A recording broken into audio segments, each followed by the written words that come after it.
Welcome back ខ្ញុំបាទតារាស្វាគមន៍បងប្អូនទាំងអស់គ្នាមកកាន់ Channel Legendary បន្តនៅការសម្រាយរឿងគ្រាប់ពូជវិញ្ញាណឋានសួគ៌ភាគទី17ដែលជាភាគបន្តរបស់យើងគុណកបិតនោះហោះត្រឡប់ទៅកាន់ម្ចាស់របស់វាវិញក្បាច់មួយនេះហាក់ដូចជាធ្លាប់ស្គាល់កាលពីពេលមុនមនុស្សស្រីម្នាក់ក៏បានដើរចេញពីជញ្ជាំងថ្មនោះសួរទៅកាន់ហ្វាំងហៅថាតើល្បងមិនអីទេមែនទេអញមិនតិចហ្វាំងហើយក៏បានតបខ្ញុំមិនអីនោះទេនាងក៏បានបន្តនិយាយល្អហើយអញ្ចឹងប្រសិនបើជាបងការអ្វីនោះខ្ញុំប្រកាសជាពិបាកបកស្រាយទៅកាន់លោកម្ចាស់តៃឈៀនជាមិនខានថៃឈៀនអញ្ចឹងតើនាងពាក់ព័ន្ធអ្វីនឹងគេទៅនាងក៏បានតបខ្ញុំគឺឈ្មោះថាមួយយ៉ាងមកទីនេះគឺដោយសារតែលោកម្ចាស់ថៃឈៀនជួលខ្ញុំឲ្យមកការពីលបងហ្វាំងហៅការពីខ្ញុំអញ្ចឹងខ្ញុំមិនត្រូវការទេនៅទីនេះវាក៏ពិតជាគ្រោះថ្នាក់ខ្លាំងណាស់នាងឆាប់ត្រឡប់ទៅវិញទៅក្តាប់ដៃមិនខឹងប៉ុន្តែនាងបែរជាធ្វើជាយំហ្វាំងហៅក៏បានសួរថារយបានជាយំទៅនាងក៏បន្តយំកាន់តែខ្លាំងខ្ញុំមកទីនេះក៏ដោយសារតែប្រាក់មួយចំនួនដែលលបងតៃឈៀនបានជួលខ្ញុំប្រសិនបើជាខ្ញុំទៅវិញនៅពេលនេះខ្ញុំមិនដេញនឹងអាចទទួលបានប្រាក់ទាំងអស់នោះទៅហ្វាំងហៅមិនលួងអានេះតូចនោះក៏ពិតជាខូចជាងហ្វាំងហៅទៅទៀតកុំយំអី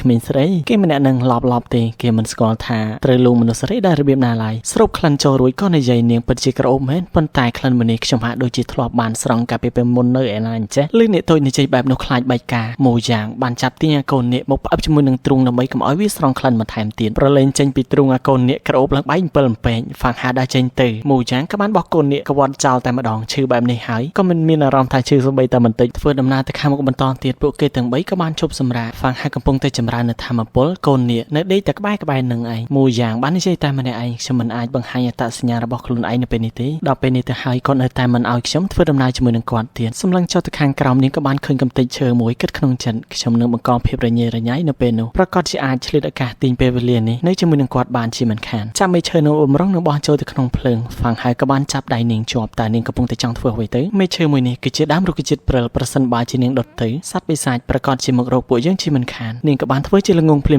មមេឈើនេះខ្ញុំបានប្រមូលពីព្រៃនេះក្បែរនេះតើវាគួរតែមិនមែនជារុក្ខជាតិព្រិលទេដឹងនិយាយក៏បន្លំបោះវាចូលទៅក្នុងភ្លើងនាងក៏ពិតជាលេងសើចច្រើនមែនគ្រាន់តែមេឈើព្រិលនោះបានធ្លាក់ចូលទៅក្នុងភ្លើងវាក៏ចាប់ផ្ដើមបញ្ចេញផ្សែងពណ៌បៃតងឡើងទៅលើអាកាសសម្លេងប្រជាវជាច្រើនបានលឺឡើងកងរំពងពេញព្រៃបំលាស់ទីមករកអ្នកទាំង3កូនអ្នកតូចលឺសម្លេងប្រជាវច្រើនបែបនេះភ្ញាក់ពីដេកក្រឡេកមើលទៅប្រជាវដេញខំតែម្ដងមួយយ៉ាងចាប់ផ្ដើមភ័យហើយបងប្រុសហ្វាំងហៅនេះគឺជាប្រជាវស្រេកឈាមពីក្បាលសម្រុកចុះមកបំរុងនឹងខំនាងហ្វាំងហៅទះមួយដៃប្រកាច់នឹងដីវាបន្តសម្រុកចូលទៅកាន់អ្នកទាំងពីរកាន់តែច្រើនហ្វាំងហៅប្រាប់ឲ្យមួយយ៉ាងកុំបាច់ភ័យអីប្រើដៃរបស់គេដោយផ្ទាល់ទះឆ្វេងស្ដាំប្រជាវដែលសម្រុកចូលមកទាំងអស់នោះត្រូវបានខ្ទេចខ្លួនប្រាណដោយសារការទះរបស់ហ្វាំងហៅដើរមួយជំហានទៀតវានឹងធ្លាក់ចុះទៅខាងក្រោមហើយមួយយ៉ាងបានស្រីទៅកាន់ហ្វាំងហៅកុំថយក្រោយទៀតអីធ្លាក់ឥឡូវហើយឃើញបែបនោះហ្វាំងហៅក៏បានខឹសនាងទម្លាក់តែម្ដងមិនសុខចិត្តទាញចង្កេះខោហ្វាំងហៅធ្លាក់ទៅទាំងពីរមួយលើមួយក្រោមឃើញខ្លួនជិះលើកូនស្រីរបស់គេបែបនោះក៏បានក្រោកឡើងនាងក៏បានចង្អុលតែក៏មិនដឹងថាធ្វើបែបម៉េចដែរពីព្រោះតែខ្លួនឯងគឺជាអ្នកទាញគេចុះមកទេម្យ៉ាងទៀតខ្លួនឯងគឺជាអ្នកការពារផងអញ្ចឹងហើយក៏មិនដឹងថាត្រូវខឹងដោយរបៀបណាហ្វាំងហៅក៏ប្រញាប់ប្រឡាយនាងទៀត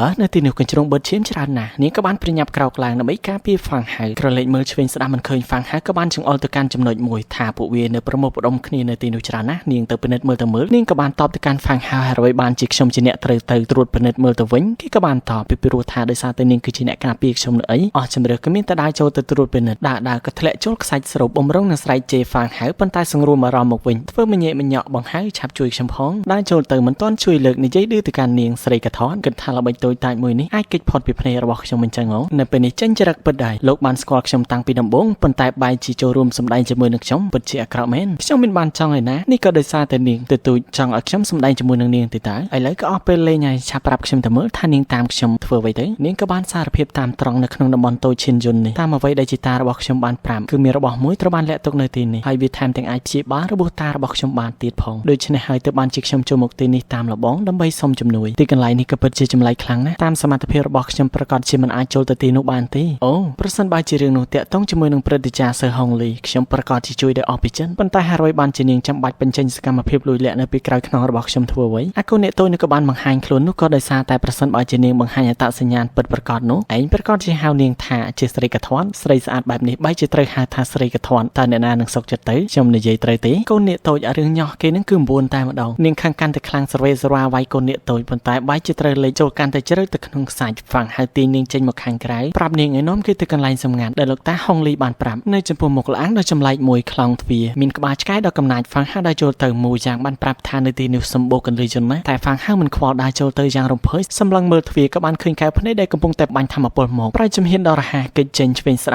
ដាំបំលាស់ទីទៅដល់ខ្លោងទ្វារបញ្ចូលធម្មពលវិញ្ញាណរបស់គេទៅកាន់ក្បាលឆ្ កែនឹងធ្វើឲ្យវាអសកម្មភ្លាមជោគដៃប៉ះទ្វារវាបែកជាធ្លុះទៅម្ខាងមួយយ៉ាងស្រេចទៅកាន់ហ្វាំងហើយប្រយ័ត្នបំលាស់ទីមកខាងក្រោយហ្វាំងហើយក៏មានអារម្មណ៍ភ្ញាក់ផ្អើលដែរនៅទីនេះបែរជាមានធម្មពលបិសាចក្រាស់ក្រែលដល់ម្លឹងធ្វើឲ្យក្របពូជវិញ្ញាណឋានសួគ៌សកម្មបំផ្លាញធម្មពលបិសាចដែលជាប់ជាមួយនឹងរាងកាយរបស់គេអំបញ្ញមិញមួយយ៉ាងដែលនៅខាងក្រោយបើកភ្នែកធំមនុស្សធម្មតាប៉ះជាមួយនឹងធម្មពលបិសាចបែបនេះប្រកាសជាคล้ายទៅជាមនុស្សឈួតគាត់មិនបានកើតអីថែមទាំងអាចបោះសម្អាតធម្មពលទាំងអស់នោះចេញពីខ្លួនភ្លាមបានទៀតផងជីតាពិតជានិយាយត្រូវមែនហ្វាំងហើយដើរចូលទៅខាងមុខដាក់ដៃប៉ះជាមួយនឹងខ្លោងទ្វារមុននោះវាក៏បានខ្តក់ចេញសិភើមេឃនៅក្នុងសមុទ្រស្មារតីរបស់ហ្វាំងហើយស្រាប់តែរង្គើកឡើងចេញនៅធម្មពលហ្វាំងហើយនិយាយតែម្នាក់ឯងតែកន្លែងនេះក៏គួរតែជាកន្លែងដែលពាក់ព័ន្ធជាមួយនឹងអត្រាយេដែរមែនទេទើបបានជាសិភើមេឃមានប្រតិកម្មបែបនេះប្រើកម្លាំងចេញពីក្របពូជវិញ្ញាណហ្វាំងហើយដើរចូលទៅតាមទ្វារនោះដោយមិនចាំបាច់ប្រឹងមួយយ៉ាងឃើញបែបនោះបំប្រងនឹងចង់ទៅតាមឈានបានតែមួយជំហានផ្ទុះប៊ូមពិតជាខឹងខ្លាំងណាស់គាត់ចូលបានហើយអ្វីបានជាខ្ញុំចូលមិនបានហ្វាំងហើយដើរចេញមកវិញនោះក៏ដោយសារតែទីនេះគឺជាកម្មសិទ្ធិរបស់ខ្ញុំដូច្នេះហើយមានតែខ្ញុំដែលអាចចូលបាន